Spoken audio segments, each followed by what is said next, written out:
नमस्कार. ज्येष्ठ नागरिकांच्या आनंदी आयुष्यासाठी मी घेऊन आलोय 44 सुवर्णसूत्रे. चला तर मग पाहूया आणि ऐकूया गुगल जमिनीचे हे विशेष स्टोरी बुक. नमस्कार. ज्येष्ठ नागरिकांच्या आनंदी आयुष्यासाठी मी घेऊन आलोय 44 सुवर्णसूत्रे. चला तर मग पाहूया आणि ऐकूया गुगल जमिनीचे हे विशेष स्टोरी बुक. नंतरचे आनंदाची गुरुकिल्ली. डॉक्टर हिदेकी वाडा हे जपानमधील प्रसिद्ध मानसोपचार तज्ज्ञ आहेत, ज्यांनी ज्येष्ठ नागरिकांच्या आरोग्यासाठी आणि आनंदासाठी आपले जीवन समर्पित केले आहे. त्यांच्या द 80 इयर ओल्ड वॉल या पुस्तकाने जगभरातील वृद्धांकडे पाहण्याचा दृष्टिकोन बदलला आहे. वयाची 80 ओलांडताना येणाऱ्या शारीरिक आणि मानसिक भिंती कशा ओलांडायच्या आणि उरलेले आयुष्य उत्साहात कसे जगायचे याचे मार्गदर्शन त्यांनी 44 मौल्यवान सूत्रांमधून दिले आहे. आनंदराव आज हेच पुस्तक वाचून जीवनाचा नवा अर्थ शोधत आहेत. 1. आरोग्याचे आकडे. बीपी शुगर कमी करण्याच्या मागे जास्त धावू नका. 2. आपल्या शरीराला जे आवडते ते आनंदाने खा. 3. औषधांच्या संख्येपेक्षा तुमच्या मनाच्या आनंदाला महत्त्व द्या. 4. जर तुम्हाला डॉक्टरांचा सल्ला पटत नसेल तर दुसऱ्या डॉक्टरचे मत घ्यायला कचरू नका. 5. सतत हॉस्पिटलच्या वाऱ्या करणे थांबवा आणि घराच्या अंगणात वेळ घालवा. मालतीबाईंना हे पटले आणि त्यांनी पथ्ये पाळूनही स्वतःला हवे ते खाण्याचे स्वातंत्र्य दिले आहे. 6. चालायला जा, पण स्वतःला खूप थकवू नका. 7. घराबाहेर पडा, सूर्यप्रकाश घ्या आणि निसर्गाचा आनंद लुटा. 8. शरीरात थोडे दुखणे असेल तरी त्याकडे दुर्लक्ष करून सक्रिय राहा. 9. वजन कमी करण्यापेक्षा स्नायूंची ताकद टिकवून ठेवण्यावर भर द्या. 10. सकाळी लवकर उठा आणि दीर्घ श्वास घेऊन दिवसाची सुरुवात करा. आनंदराव आणि मालतीबाईंनी आज ठरवले की बागेतली कामे हीच त्यांची सर्वोत्तम व्यायामशाळा आहे. 11. विस्मरण होणे हा आजार नाही, तर तो वयाचा नैसर्गिक भाग आहे. 12. जुन्या गोष्टी आठवत बसण्यापेक्षा आज काय नवीन करता येईल याचा विचार करा. 13. बुद्धीला चालना देण्यासाठी वाचन करा किंवा कोडी सोडवा. 14. नवीन तंत्रज्ञान शिकण्याचा प्रयत्न करा, ते तुम्हाला जगाशी जोडून ठेवेल. 15. स्वतःच्या चुकांवर हसायला शिका, त्यामुळे मनावरचा ताण हलका होईल. आनंदराव रोज सकाळी वृत्तपत्रातील कोडी सोडवून आपल्या मेंदूला ताजेतवाने ठेवतात. 16. झोप येत असेल तेव्हाच झोपा, घड्याळ बघून झोपण्याची सक्ती करू नका. 17. दिवसाची झोप पॉवर नॅप आरोग्यासाठी चांगली असते. 18. रात्रीच्या वेळी हलके संगीत ऐकल्याने मन शांत राहते. 19. भरपूर पाणी प्या आणि शरीरातील ओलावा टिकवून ठेवा. 20. दररोज आरशात बघून स्वतःला एक छान हास्य द्या. मालतीबाईंना दुपारी थोडी वामकुक्षी घेऊन संगीत ऐकण्यात खूप शांतता मिळते. 21. स्वतःची तुलना कधीही दुसऱ्यांशी किंवा तुमच्या तरुणपणाशी करू नका. 22. लोक काय म्हणतील याचा विचार करणे आता सोडून द्या. 23. तुम्हाला जे आवडते ते करण्यासाठी कोणाच्याही परवानगीची वाट पाहू नका.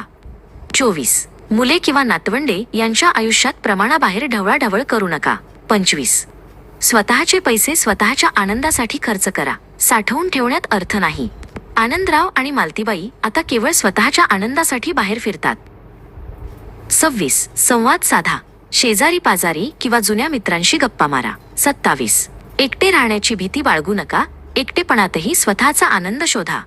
28. कोणाशी तरी बोलल्याने मन हलके होते आणि मेंदू सक्रिय राहतो. 29. नकारात्मक लोकांपासून आणि चर्चांपासून दूर राहा. 30. कोणाला मदत करण्याची संधी मिळाली तर ती नक्कीच घ्या. आनंदराव बागेत बसणाऱ्या तरुण रोहनशी गप्पा मारून त्याला आयुष्याचे अनुभव सांगतात. 31. एखादा छंद जोपासा, मग तो चित्रकला असो वा गाणे. 32. घराची सजावट बदला, नवीन वातावरण तुम्हाला ताजेतवाने करेल. 33. पाळीव प्राण्यांसोबत वेळ घालवणे हा मानसिक शांततेचा उत्तम मार्ग आहे. 34. राग किंवा द्वेष मनात धरून ठेवू नका, सर्वांना माफ करायला शिका. 35. रडावेसे वाटले तर मनमोकळेपणाने रडून घ्या, भावना दाबू नका. मालतीबाईंनी कित्येक वर्षांनी आपली चित्रकलेची आवड पुन्हा जोपासली आहे.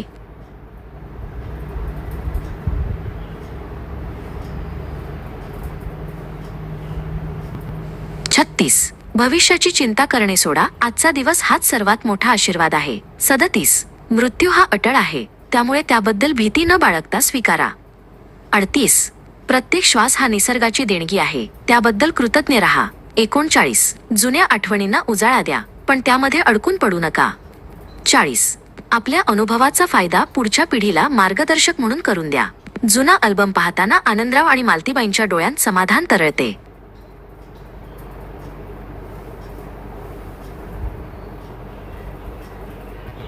41.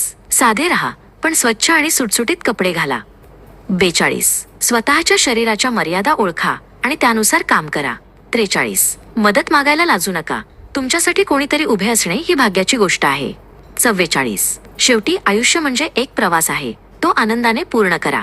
आनंदराव रोज सकाळी देवाला आणि या आयुष्याला मनापासून धन्यवाद देतात.